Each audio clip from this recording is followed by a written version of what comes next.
What's going on, guys? Welcome back to Trapfish Aquatics. Today I want to talk to you guys about something that is a topic that is split 50-50 in the aquarium hobby, and that is air stones. Do you need them? Don't you need them? Are they good? Are they bad? We're going to talk about that a little bit. So I believe that air stones are, generally speaking, beneficial for an aquarium for a bunch of reasons. And I'm going to get into that in a second here. The first thing I want to talk about is why people believe they are bad, or reasons that people don't like them. The first one I want to talk about is they are not natural in an aquatic environment. Now, generally speaking, if you're out on a boat and in a lake, you're going to see little gas bubbles coming up to the surface of the water, and generally that's methane from decomposing materials on the bottom and gas releasing out of the mulm that's in the bottom of a lake. Air stones are oxygen that we pump in from an air pump, and it's generally air we breathe. So it's just introducing air into the tank, creating a constant column of bubbles that flow from the bottom to the top, and that is unnatural. So a lot of people don't like seeing that in escape because in nature that doesn't belong there. Another reason people don't like them is they gas off CO2. So if you are injecting CO2 into a planted aquarium, that air stone right here is going to be gassing off the CO2 out of the aquarium much faster than it would naturally, and you are defeating the purpose of injecting that CO2. So those are the most common reasons I believe people don't like them. Now, reasons that I believe they're beneficial. Air stones do introduce oxygen into the water. Now, not so much the column of bubbles that's flowing up, more so the agitation of the surface of the water creates a gas exchange. It releases carbon dioxide and other gases that are in the water, methane or anything decomposing on the bottom, and reintroduces oxygen through that exchange of gases.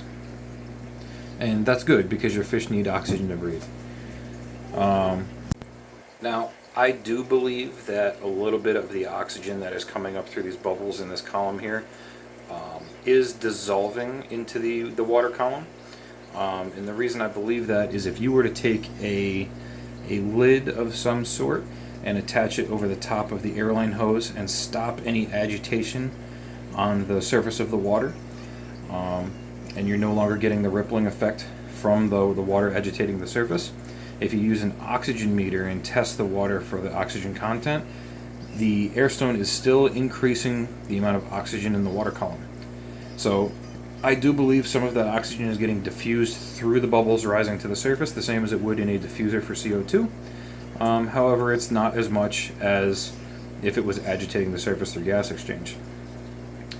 Now, another reason that I find air stones beneficial is in a planted aquarium, when the lights are not on, plants consume oxygen and release CO2, opposite of it when the lights are on in the daytime, where a plant would consume CO2 and release oxygen. So you want to make sure you have an air stone running in a heavily planted aquarium because you do not want to suffocate your fish. You want to make sure that if you're running your CO2 an hour before your light turns on and to an hour before the light turns off, you want to make sure that you also have an air stone running the opposite of that schedule to make sure that your air is running so your fish have oxygen to breathe. That is definitely one key thing that a lot of people leave out, and sometimes they run into issues with that. Most of the time it's not a problem. It all depends on your stocking levels. Another reason you may want an air stone is to break up the surface tension on the water, and one reason you would want that is, say on this tank here behind me, I've got this one filter on this side. The tank is 4 feet long. It's moving a lot of water over on this half of the tank, but this half of the tank, the water is sitting very, very still. And you want to add an air stone for that so you don't get a protein film on the surface of the water. Now, protein film, if you look at the surface of your tank, it kind of looks like there's a little bit of an oil slick up there. And the air stone is going to create bubbles. The bubbles are going to pop and it's going to remove that oil slick off the top of your tank. And that protein film is from when you feed. A lot of foods have oils in them. Those oils will rise to the top, they will collect on the surface of the water, and they will prevent that gas exchange from happening. So that is another reason that an air stone is beneficial. Another reason an air stone might be beneficial is creating water movement. Water can get moved around a lot just by the force of air rising through the water. So in this tank here, if I was to turn this filter off and just let this air stone run, and I put food flakes in there, you would be able to see those food flakes rise to the top, get pushed across the side, down, and then back over across the bottom, and it would continue that cycle just because of the draw that this air stone has through the water. So an air stone is an excellent way of creating water movement. Another reason that an air stone may be beneficial, and not even necessarily an air stone. This tank here has an air stone, and it's creating water movement just by the flow of the air rising. But this tank down here has air being put into a sponge filter. And the sponge filter does all the things that an air stone does, with the added benefit of housing a lot of biological bacteria to break down ammonium nitrites and create nitrates.